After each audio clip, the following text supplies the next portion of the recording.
are ramping up because they have tools that will help them do that. It's not just voice anymore. It's not even just text messages. Earlier this year, one company, an engineering firm called Arup, lost over $25 million in multiple transactions because one of their finance workers was scammed into transferring funds.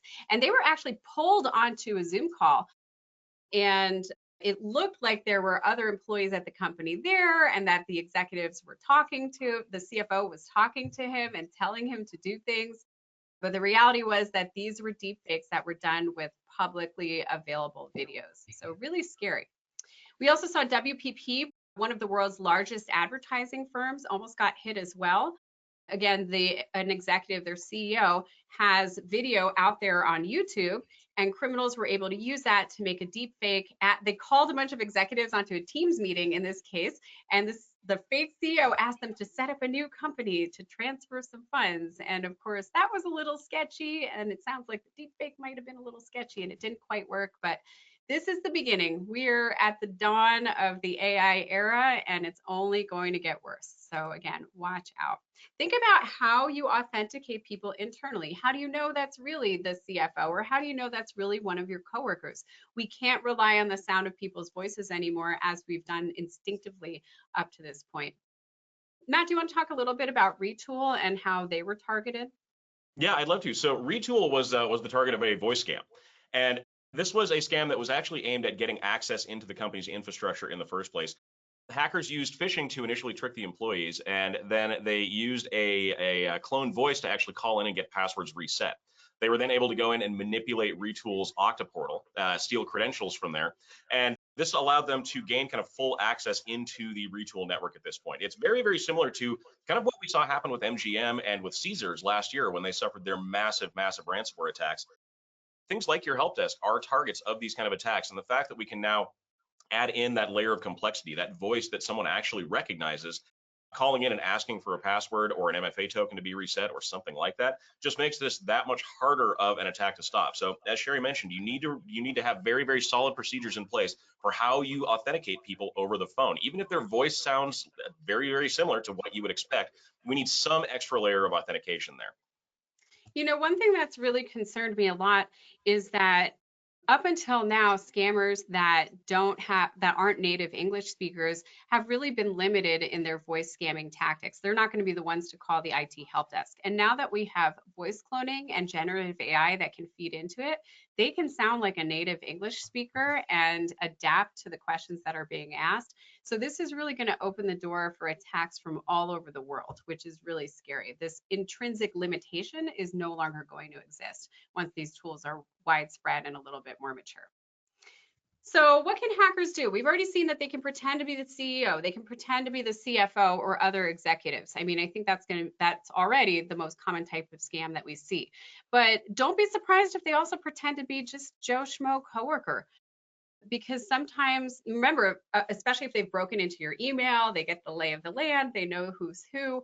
A lot of people have a minute or more of audio of them out on social media or someplace like that, and it's very, very easy for them to get that and clone it. We're seeing it on the individual side. We're seeing individuals get scammed, elderly folks get scammed out of money using voice cloning based on voices that are accessible via social media, and we're going to start to see more and more of those in the corporate world as well.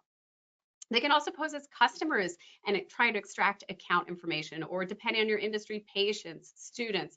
So again, watch out, because we need stronger ways to authenticate those that we work with. And finally, I worry a lot that they're going to target your bank.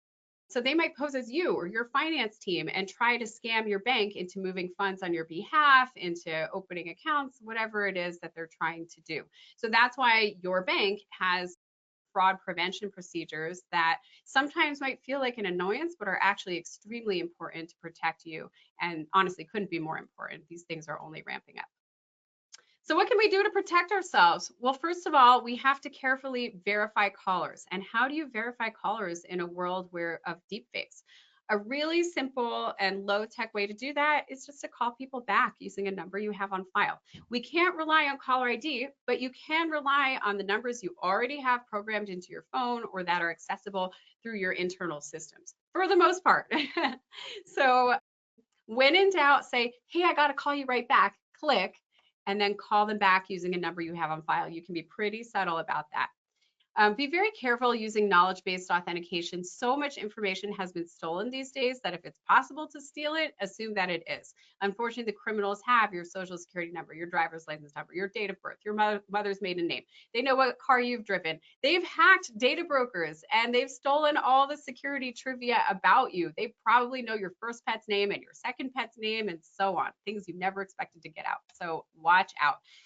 It's still reasonable to consider video verification. I don't know, Matt. I've been saying up till now it's reasonable to consider video verification, but I don't know anymore, honestly. I mean, at the very least, not for that much longer, I would say. Not I for mean, much we're longer. not to the point where you can live fake someone's voice like effectively over Zoom, or I'm sorry, face over Zoom. But you know, we're not that far away from it. So, yeah. I'm sure nation state hackers are. So think about your threat model. Okay, one thing to think about is leveraging MFA tools and apps, especially for those of you that have call centers or places where a lot of people call in. You can authenticate people over the phone using an app. For example, the system Caller Verify will connect phone conversations and call centers with an app that is on the end user's phone so that they can read a number over the phone and the call center can verify it. So that's helpful. There are still ways that that number can be phished, but it's at least a start. And then check out advanced call fraud detection technology. Phone printing by Pindrop was the industry leader in this for a long time. But the idea is that it does an acoustic analysis, and so it'll take background audio. It's not just looking at the voice. Background audio, it'll compare that to a database of known fraudulent calls. It'll look for issues with the metadata, like it says it's a landline, but it's really a voice over IP call, and it'll give it a risk, each call a risk score based on that. So check out advanced call fraud detection technology, very helpful tool. Thank you so much, everyone. Again, this is Sherry Davidoff, CEO of LMG Security. And I'm Matt Duran, Director of Training and Research for LMG Security. If you have any questions, please feel free to reach out at any time. We would love to hear from you. You can reach us at info@lmgsecurity.com, find us on LinkedIn, or follow us on Twitter. Thanks again for joining, and we'll see you next time.